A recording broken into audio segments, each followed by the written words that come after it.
Assalamualaikum warahmatullahi wabarakatuh. Perkenalkan, nama saya Farudin Yusuf. Saya dari mahasiswa ISTAS Al-Azhar Menanti. Saya dari Prodi Psikologi Islam. Di video ini kita akan membahas tentang aspek-aspek perkembangan. Pernahkah kalian berpikir mengapa bayi yang baru lahir itu tidak bisa berbicara? Kemudian anak kecil itu terbata-bata dalam anak kecil umur 2 sampai 3 tahun itu terbata-bata dalam berjalan. Kemudian remaja yang seringkali merasa bingung akan emosional diri mereka sendiri. Dalam video ini kita akan membahas aspek-aspek perkembangan yang ada dalam diri manusia, mulai dari manusia itu lahir sampai ia dewasa. Bagaimana diri mereka tumbuh dan bagaimana cara mereka berpikir dan bagaimana cara manusia ini untuk berhubungan dengan sesama manusia lain. Aspek-aspek perkembangan merupakan perubahan progresif yang berkesinambungan dalam diri individu mulai dari lahir sampai meninggal dunia. Macam-macam aspek perkembangan ada 3, 1 perkembangan fisik, 2 perkembangan kognitif, 3 perkembangan sosial.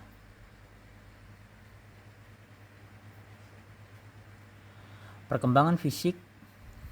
Apa itu perkembangan fisik? Perkembangan fisik yaitu perubahan-perubahan pada tubuh, otak, kapasitas sensorik, dan keterampilan motorik. Ditandai dengan pertambahan tinggi dan berat tubuh, pertumbuhan tulang dan otot, dan kematangan organ seksual dan reproduksi. Ada 4 aspek perkembangan fisik menurut Coughlin. 1. Sistem saraf, 2. Otot-otot, 3. Kelenjar endokrin, 4. Struktur fisik.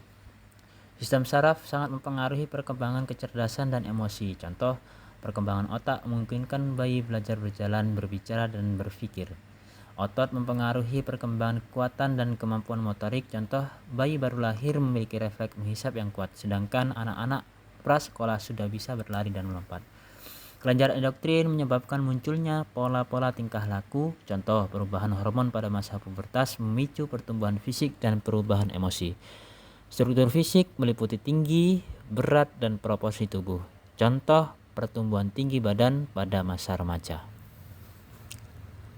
Perkembangan kognitif. Apa itu perkembangan kognitif?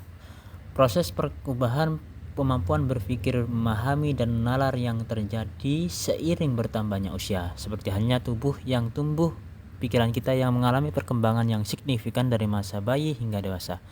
Tahapan perkembangan menurut Piaget, ia membagi perkembangan kognitif menjadi 4 tahapan, yaitu sensori motor, praoperasional, operasional konkret, operasional formal. Perkembangan kognitif sudah saya sebutkan ada 4.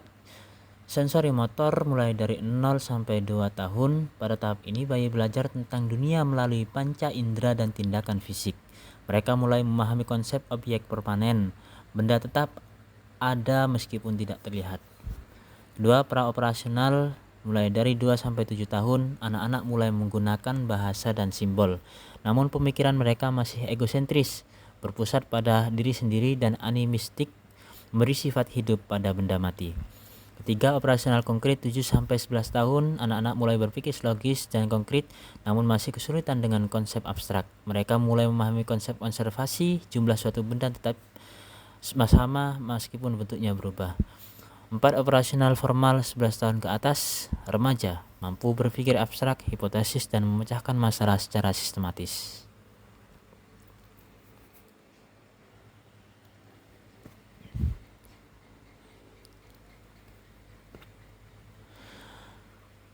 Perkembangan emosi. Apa itu perkembangan emosi?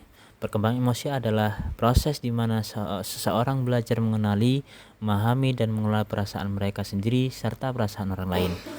Ini seperti sebuah perjalanan panjang di mana kita belajar naik roller coaster emosi dari puncak kegembiraan hingga lembah kesedihan.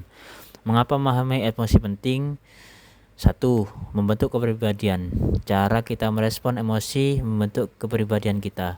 Dua, membangun hubungan. Kemampuan mengenali dan merespon emosi orang lain memperkuat hubungan kita dengan orang lain. Ketiga, mengapa emosi itu penting? Karena mengatasi masalah, memahami emosi, membantu kita menghadapi tantangan baru.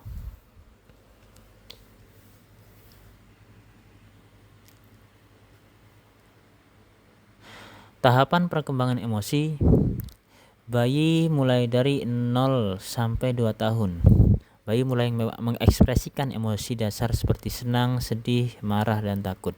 Mereka belajar mengenali wajah orang tua dan merespon emosi orang tua. Tahapan kedua yaitu anak usia dini, 2 sampai 6 tahun. Anak-anak belajar mengidentifikasi emosi mereka sendiri dan emosi orang lain. Mereka juga mulai belajar strategi sederhana untuk mengelola emosi, seperti menghitung hingga 10 saat marah. Tahapan ketiga yaitu usia sekolah 6 sampai 12 tahun. Anak-anak mengembangkan kemampuan untuk memahami emosi yang lebih kompleks seperti kecemburuan dan rasa bersalah. Mereka juga mulai belajar mengelola emosi secara lebih mandiri. Keempat yaitu remaja, mulai dari 12 sampai 18 tahun. Remaja mengalami perubahan hormon yang signifikan yang dapat menyebabkan fluktuasi perubahan emosi yang drastis. Mereka belajar mengelola emosi yang kuat seperti cinta, kehilangan, dan identitas diri. Yang kelima, tahapan perkembangan emosi yaitu dewasa. Orang dewasa terus mengembangkan kemampuan emosi mereka sepanjang hidup. Mereka belajar mengatur emosi yang kompleks serta memecahkan masalah-masalah mereka dalam kehidupan. Terima kasih atas waktunya menonton video saya. Kurang lebihnya mohon maaf apabila ada salah kata dan perbuatan. Saya akhiri. Wassalamualaikum warahmatullahi wabarakatuh.